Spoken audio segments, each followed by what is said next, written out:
What is it, YouTube? HPJ here, and of course I'm coming to you guys because we have information for Yu-Gi-Oh! Early Days Collection. So if you guys have not been informed, I'm here to update you guys on what information has currently dropped.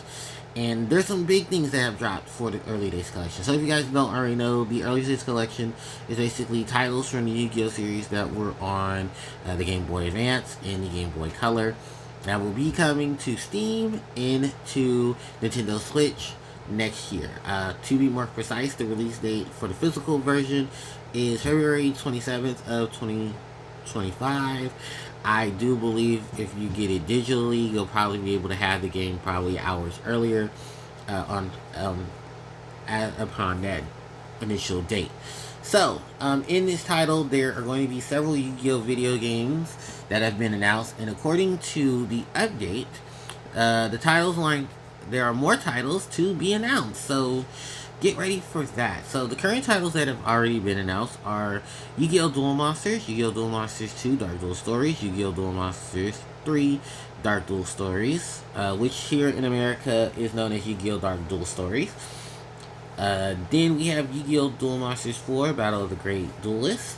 Yu-Gi-Oh! The Eternal Duelist Soul, which is known in Japan as Yu-Gi-Oh! Duel Monsters 5, Expert 1. Yu-Gi-Oh! Duel Monsters 6, Expert 2, or as it's known in Japan, as it's known here internationally, Yu-Gi-Oh! Worldwide Edition, Stairway to the Destiny Duels. Yu-Gi-Oh! Sacred Cards, and Yu-Gi-Oh! Refeat of Destruction. And then, there are additional features that will be added to these games, which are online battles with friends and other players. Online battles will be available on Yu-Gi-Oh! Duel Monsters 4, Battle of the Great Duelist. Selected titles will be updated to support online duels after release. Unlocking all hidden characters and cards in game. A new option can unlock cards and characters from through previously available through inferior data communities. Okay. Oh, I'm sorry, infrared data communities. Okay. Then rewind or fast forward gameplay and quick reset duels. Rewind and fast forward at any time and quickly restart duels. Was it? Check out box art and manuals of the original games through the data gallery. Enjoy browsing through artwork, manuals for the titles in the Early Days collection through the digital collection. And the option to remove deck capacity, dual levels, and cards from the Forbidden Limited list will be available, along with other new features. So this is all of the stuff that is currently going to be released with this. So there's a lot to talk about in this, because of course the one big thing here is more titles to be released. So as far as we are being shown, Early Days Collection looks like it's just going to follow the Game Boy Color and the Game Boy Advance. So for those who don't know, there are a few titles for the Game Boy Advance that have not been released internationally, especially considering the first Yu-Gi-Oh! Video game was actually a capsule-like game that was playable only in Japan. So that could be easily added to it. Some people are saying, was it Dungeon Dice Monsters? Because that was a title for the Yu-Gi-Oh! Series and part of the earlier days of the Yu-Gi-Oh! Game. Which would be a nice addition because that has never had a re-release, or it has mentions because Duke Devlin has been in Yu-Gi-Oh! Duel Links, but it would be nice to have that game as well available because it was a really fun game. It's a very strategic game, and I personally enjoyed it. If I'd only saved my VODs for when I streamed it, trust me, it would. You guys would also be like, wow, that does seem like it does pander at times because it does heavily rely on rolling and getting the right die and saving stuff, but it's still overall an amazing game if you have not played it. There is Yu-Gi-Oh! Destiny Board Travelers, which is it's a game I just highly don't really care for it, but it's still a game. And then the Yu-Gi-Oh! World Championship games, Yu-Gi-Oh! World Championship Tournament, Yu-Gi-Oh! World Tournament Championship 2004, which is the first World Championship game. 2005, Seven Trials of Glory. And then Yu-Gi-Oh! Ultimate Masters, which is 2006's World Championship game. And then I believe the first game to introduce the cast from Jaden Yuki and Yu-Gi-Oh! GX. I think it's called Yu-Gi-Oh! Duel Academy. And that was the first of the Yu-Gi-Oh! Duel Monsters game to feature the, and only feature, the cast from the Yu-Gi-Oh! GX series, because that was their first ever game in the series. And then they do make a reappearance, of course, in Yu-Gi-Oh! Spirit Callers, which I think is called Yu-Gi-Oh! Spirit Channelers in the OCG, because they had to change a lot of the names and stuff there too. But yeah, I am very excited for this early days collection, and I know a lot of other people are as well. One of the big things I do want to talk about, and I think this is probably just a way to get over things, is what they announced in terms of the new features. Because, I mean, I'm still going to do videos on each of the individual games like you guys have already seen. I've done one for Yu-Gi-Oh! Eternal Duelist Soul, so I will be getting to the other ones as soon as I possibly can. But it's the other features that I want to pay focus to. First off, online play. Because initially you had to have link cables and stuff, so they're updating these games to where, just like how some of the GBA games are right now, via the Nintendo Online system, or even when you're playing things on Steam, you'll be able to play with other people, which is great because it will allow, there possibly a chance that people can play these games at, World Championship events, or at regionals, or even at, YCSs and stuff, because this will get more people to want to play those games virtually. The next thing up is unlocking the characters and cards in game, which I think also, I'm going to be very honest with you.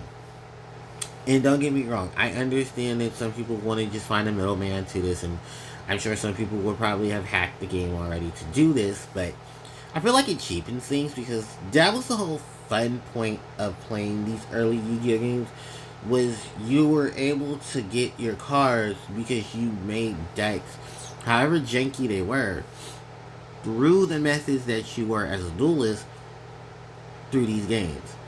So, literally seeing that they're just like, well, we're just going to cut the middleman in the situation, it's kind of like, I guess, if, like, that was an issue, but I'm also just like, that sucks the fun out of it, because someone like me, I mean, if you're going to give me the cards, it's fine, if you're going to just do the cheat codes anyway, but also it's just like, wow, you just, alright, I guess we're just going to go ahead and just add that as a feature.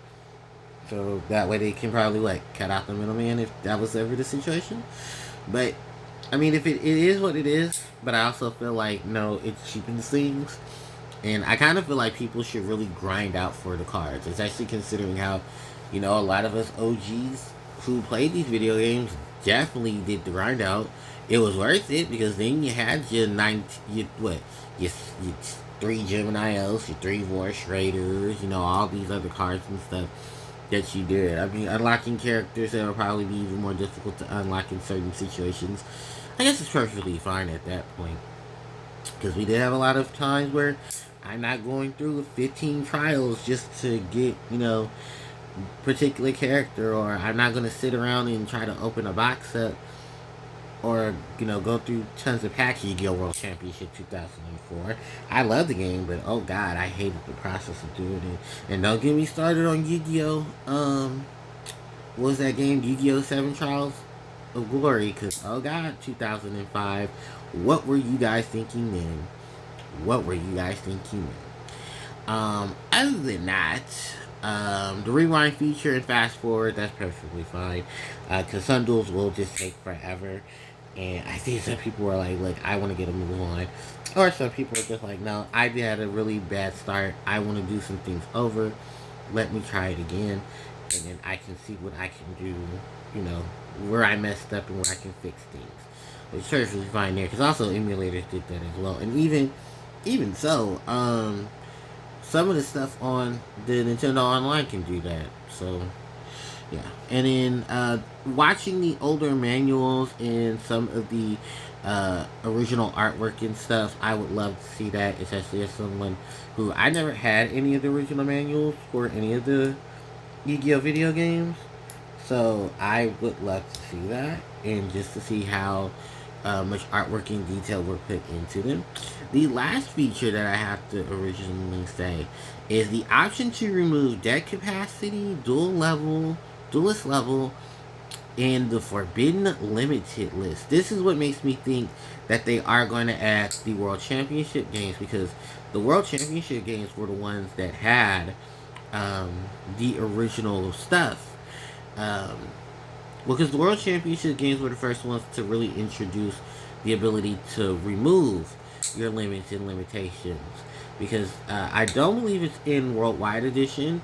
I know for a fact it's in 2004, 2006, and then I want to say there was because the super cheat code for Yu-Gi-Oh! World Championship 2006 was something that was literally discovered over a decade ago, because I think some Yu-Gi I think some Yu-Gi tubers, because that's what they're called back then, found a code that you can enter into Yu-Gi-Oh! World Championship 2006, the Ultimate Masters, and that allows you to basically play the game without any limitations to it. You're able to play any card without restrictions and stuff like that. So, yeah, it is a very nice thing to see, like I said. And I honestly want to see what features and stuff they're going to do in addition to that. Especially now that you have the ability for the duelist to remove the deck capacity, the limit in the Forbidden and Limited list as well. And just be able to get all the cards and all the opponents and stuff. So basically just for people to have a fun time with it, which I understand. But like I said, my only big gripe to it is that, some of us who really did play the game really want to experience the game. So maybe some of us will turn off those features, and like when they live stream or they want to do full, visual playthroughs of it, because some of these games definitely need some visual playthroughs, and I would love to see other people's experiences with it.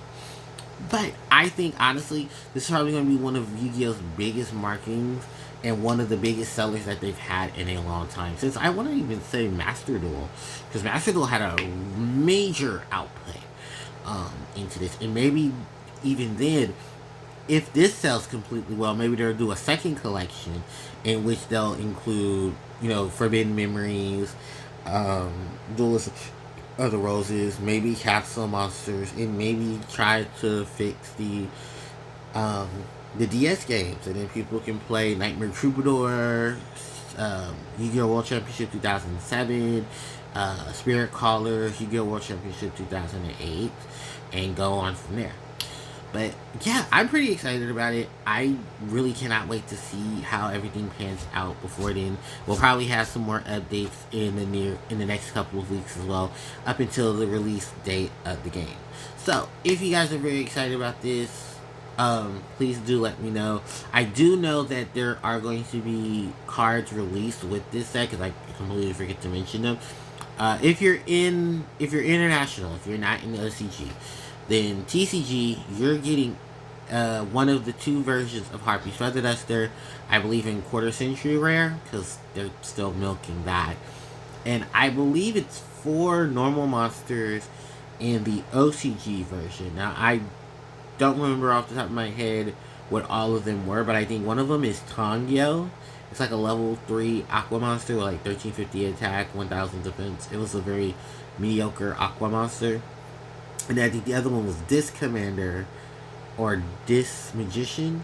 It's like a level 4 Dark Attribute Spellcaster with like 1350 attack and 1000 defense. It kind of looked like Hologram, which was another OG monster. But it's a lot of the OG normal monsters that I think the Japanese version is going to be getting when they get their version of this. But yeah, I'm very excited about it. I think honestly this is going to be really, really good, and I hope they do a second collection as well. And I can't wait to see what other titles come out in addition to this. So if you guys are enjoying the content, if you guys have anything you would like to add to this, let me know in the comment section below. How do you feel about the new additions that they're going to be adding? Are you excited for it? Are you going to be picking this up? And tell me which one was your favorite out of these collections. that are being released. So, with that said and done, thank you guys so much for watching. I really do appreciate it. I'll leave a link down below so you guys can check this out for yourself. Um, and of course, I will keep you guys updated with new posts of any information that comes out for the Yu-Gi-Oh! Early Days collection. So with that said and done, thank you guys so much for watching. I really do appreciate it. Don't forget to like, comment, share, and subscribe to the channel as it helps me out tremendously. Hit the notification bell to be informed of when I do upload more content to the channel. Social media links are in the description box below, and you guys can check out previous content through the previous page and stuff as well. With that said and done, thanks everyone for watching. HPJ signing out. Take care.